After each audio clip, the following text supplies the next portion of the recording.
Hello world. So I feel like I'm missing my diary of a witch, and I'm not sure what, this recording can be considered to be, but I just I started typing up what I'm going to talk about in this video, but I started to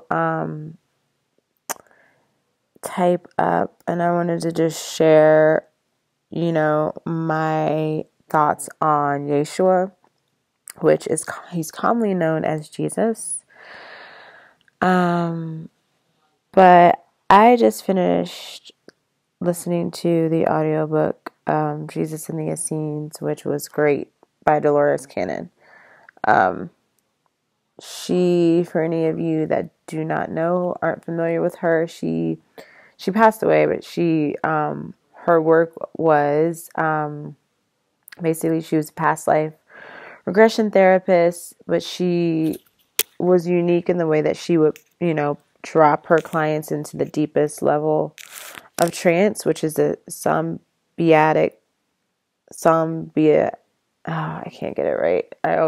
It's sombiatistic state, or someone will know what I'm talking about, but the deepest level of trance. Not many people put people in that deep level of trance. Is basically your consciousness is a completely out of the picture. Like, it's like usually, and like when I have my past life regressions or when I do my trance meditations myself, I remember pretty much everything. It's not like I'm like, just like passed out. With this deep level of trance, it's almost like you're passed out. You wake up, you don't remember shit. And so she had this particular client who she ended up having multiple sessions with. I guess this one went these sessions were over the span of a couple years, but don't hold me to that because I could be wrong, but I definitely know it was like at least 2 years or something like that. But this client was pretty unique because she ended up going back to a life where she was one of the scenes and teachers of Yeshua. And so I read one of her books, The Convoluted Universe. I read the first one, but I seriously want to read all her books. But this one I definitely wanted to read because I had such a strong connection with Yeshua. And many people probably do not know that I have such a close relationship with Yeshua, and that I feel I strongly consider him to be my father. And like, not in a creepy, culty, religious way, but more like a timeless bond. Like, I can't even explain it. I just finished that book like an hour ago, and I was literally in tears. I mean, there were points within the book that I was like definitely got teary. Most of the book is about the woman's past life of the teacher that was in a scene, and then probably like the last quarter of the book is about Jesus. However, I mean, that was such a powerful retelling just a different perspective. So if you're into things like this and just want to get a different perspective of things, like, definitely check this book out. But first of all, I'm not a religious person. I'm going to put that out there. Obviously, I'm a spiritualist or whatever. But as far as like Christianity, organized religion, I'm so not about that. Still not about that. Which, like, I was raised in the Seventh-day Adventist community in the church that my mom grew up in. Once I was a teenager, obviously knowing me, I already wanted to, I was looking for multiple perspectives, and that was, shut down.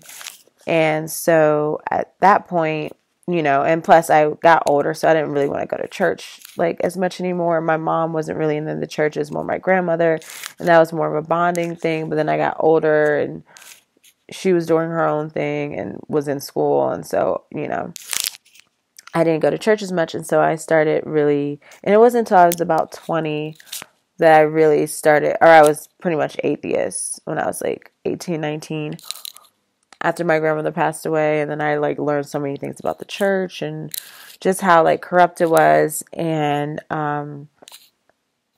then I was atheist for a bit.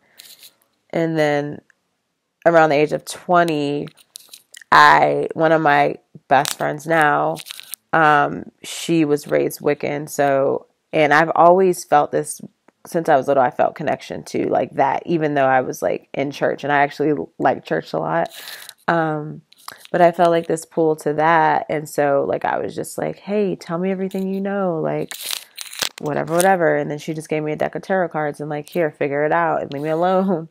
And so that's kind of how that went down. But I mean, once I like pretty much like separated myself from the church and was like, me even being atheist was like, because it was a lot of resentment there with my upbringing in religion. And so that was like, I went to the other end of the spectrum.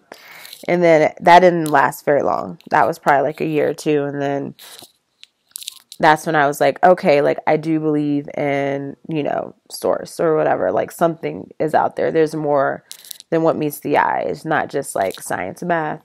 And so that's when I got into Wicca. But like my whole point is like during this time, like, Jesus, he's like the leading figure of Christianity. And so I was just like felt so disconnected from that, and I was getting annoyed with like Jesus, and I'm like, he wasn't even a real person, and all the arguments of that. And so it wasn't until about a year ago, it was like March last year.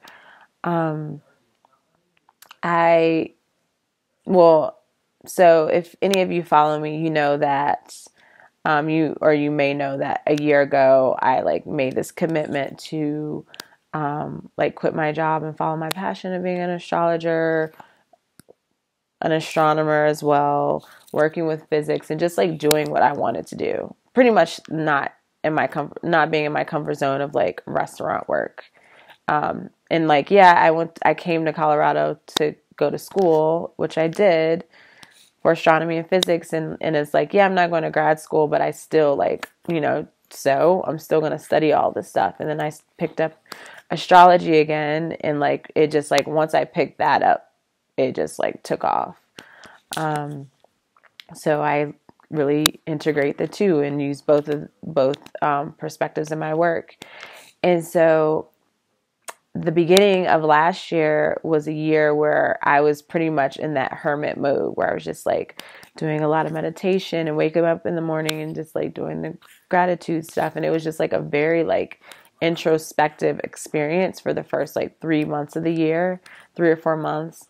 And I was also taking these classes, these mediumship, or actually it was like spiritual development classes, but my teacher, was a channel. And so it started out before I took her Patreon class. I started out with taking her mediumship and channeling classes, which were pre-recorded classes, but I took those. And then I started taking her Patreon class, and she is on YouTube. Her name is Pamela Erilyn, and she has, multiple channelings, of like ascended masters, angels, and stuff like that. I actually found her because she had channeled Dolores Cannon, and I thought that was interesting. This was after Dolores Cannon passed away, obviously.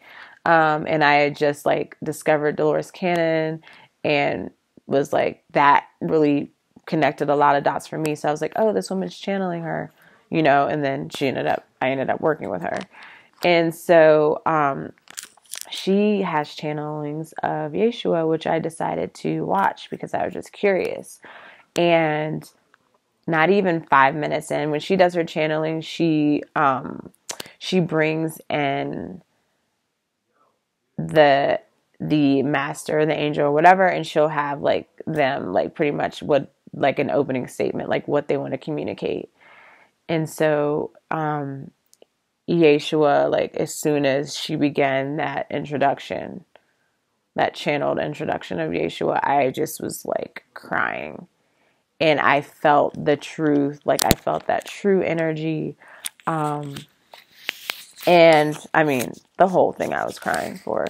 But after I watched that, I was just like, wow, like that's the truth. That's his actual story of oneness and compassion and unconditional love.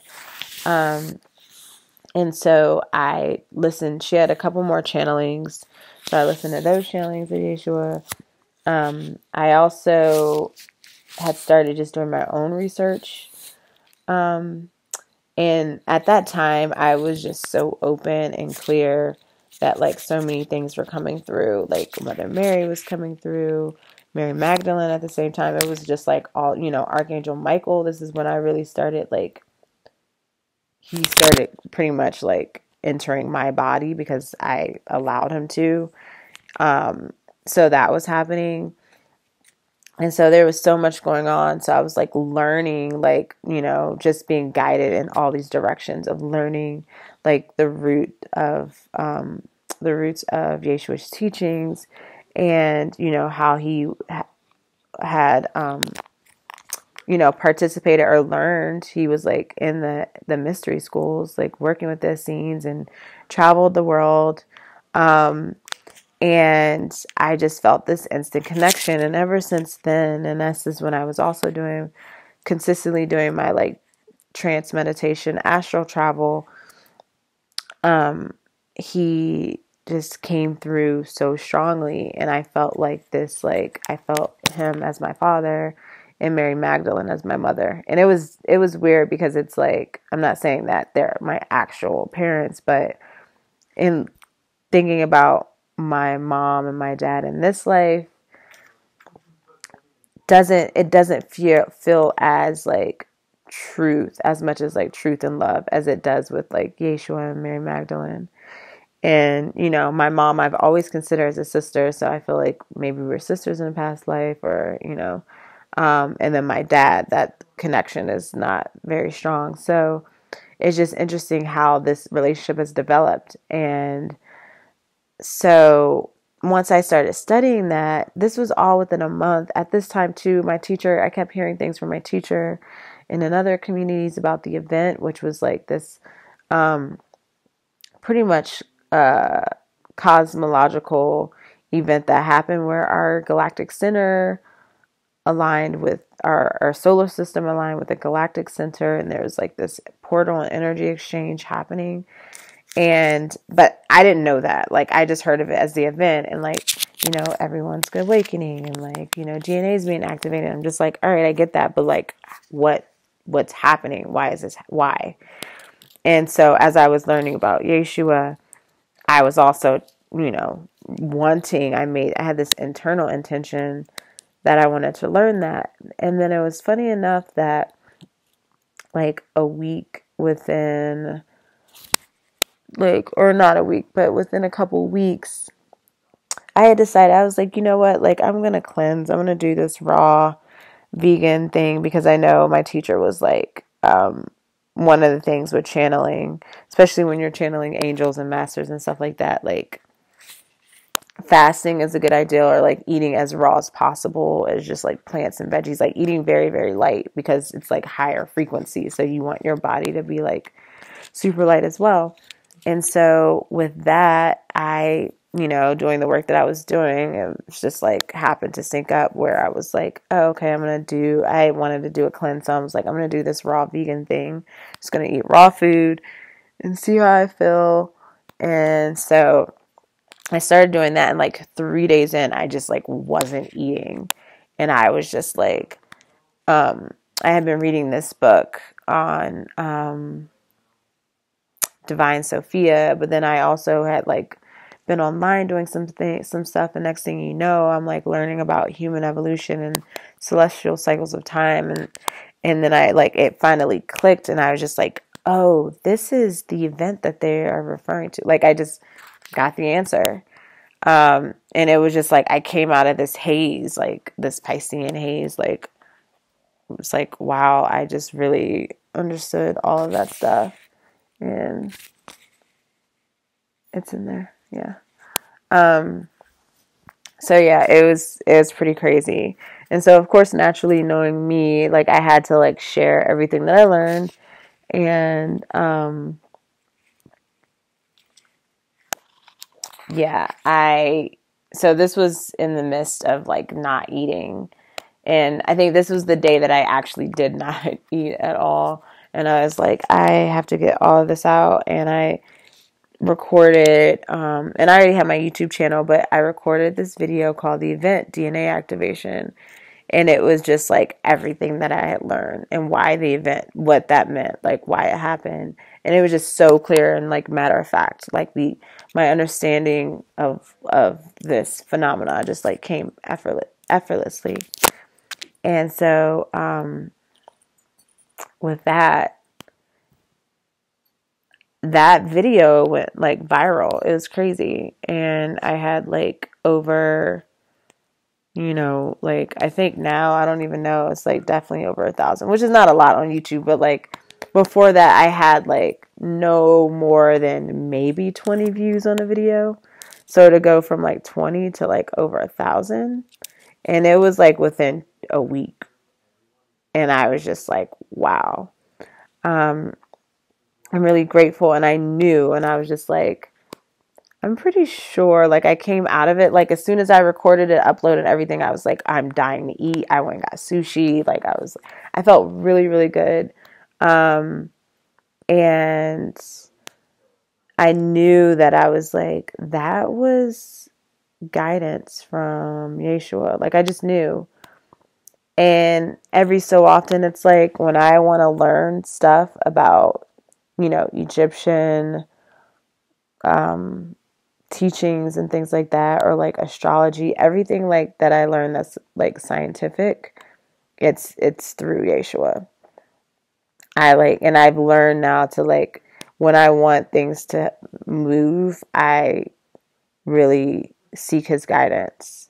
And for me in particular, it's interesting enough because it's with my astrology and cosmology. It's not even with like, I don't know, love, which is now I'm at a point where last week I had asked and I was like, I want to understand unconditional love, like what that means. I want to feel it. And next thing you know, I'm listening to an audiobook of Jesus in the Essenes, and I'm hearing his story all over again and the meaning of what compassion is and what unconditional love means and oneness. And I don't know, I just think it's really beautiful, and I wanted to share this with y'all. So yeah, I am very just like grateful. And so I am going to leave you all with that. If y'all have any comments, questions, like I always say, leave it in the comment section below. Also follow me on Instagram at Urania_universe, at Serpent Science. I'm going to be like talking about a lot of these things, and I'm working on unconditional love, so I'll definitely be sharing whatever teachings come through on that. So I'll be talking to y'all later.